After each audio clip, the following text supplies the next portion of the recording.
নির্দেশকেও স্বাভাবিকভাবে পেশাগতভাবে মেনে নিতে পারেন এবং নিজের জুনিয়র কর্মকর্তার অধীনে তিনি কাজ করতে থাকলেন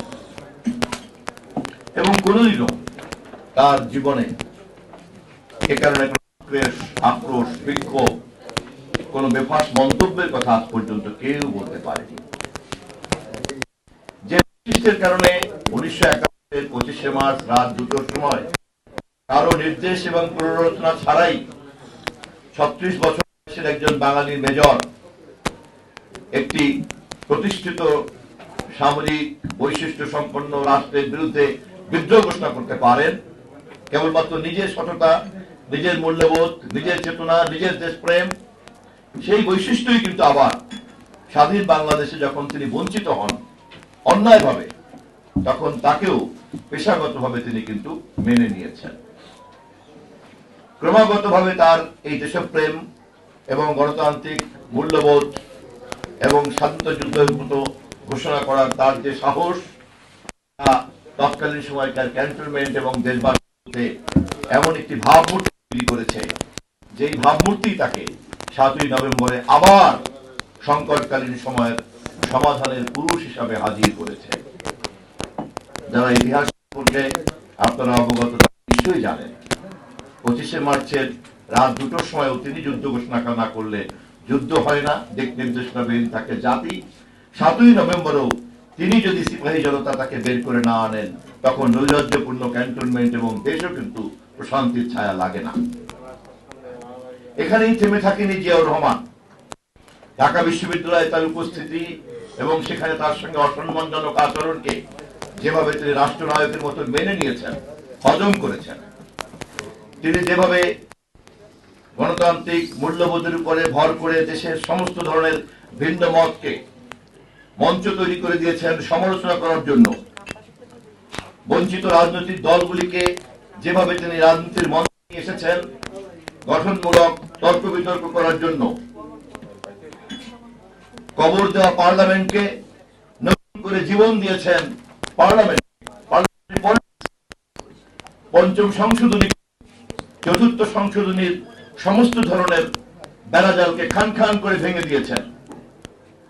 এই সমস্ত কিছু যে বিষয়টি বেরিয়ে আসে, তাদের কাছ থেকে সিদ্ধান্ত গ্রহণ প্রক্রিয়ার উপাদানকে খুঁজে বের করা এবং সকলে মিলে বহুমাত্রিক চিন্তার মধ্য দিয়েই উন্নয়নের নতুন গতিকে নির্ধারণ করা। একজন সামরিক কর্মকর্তা হওয়া সত্ত্বেও তার এই মনোজগতই তাকে প্রমাণ করেছে তিনি রাষ্ট্রনায়ক ছিলেন। তিনি যত না ছিলেন রাষ্ট্রপতি, যত না ছিলেন রাজনৈতিক নেতা, যত না ছিলেন সামরিক নেতা, যত না ছিলেন সরকার প্রধান, তা সবকিছু ছাপিয়ে গিয়েছে তার সেই রাষ্ট্রনায়কোচিত দৃষ্টিভঙ্গি, মনোভাব এবং চর্চার কারণে। তার মধ্যে সবচেয়ে গুরুত্বপূর্ণ অংশটি হচ্ছে গণমাধ্যম সম্পর্কে তার দৃষ্টিভঙ্গি এবং চর্চা।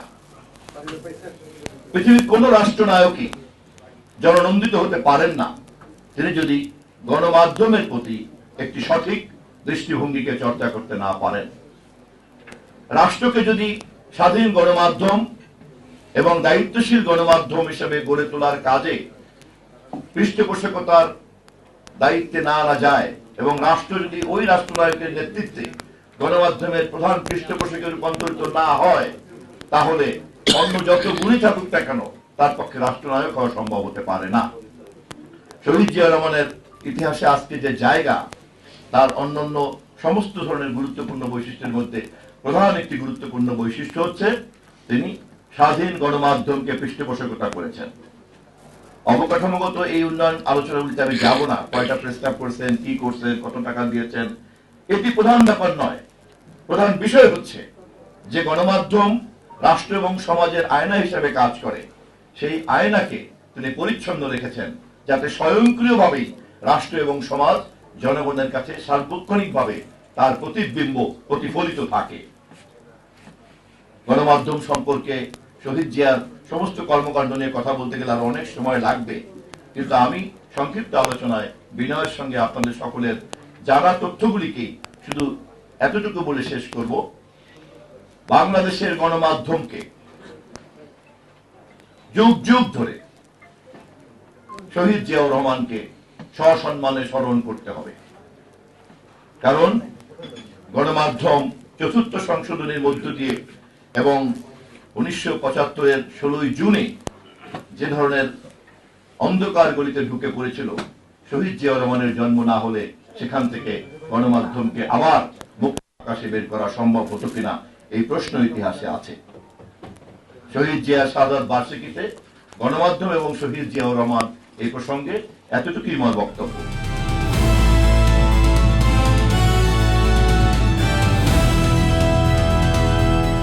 দিনাজপুর টিভি, মানুষের জীবনের কথা বলে।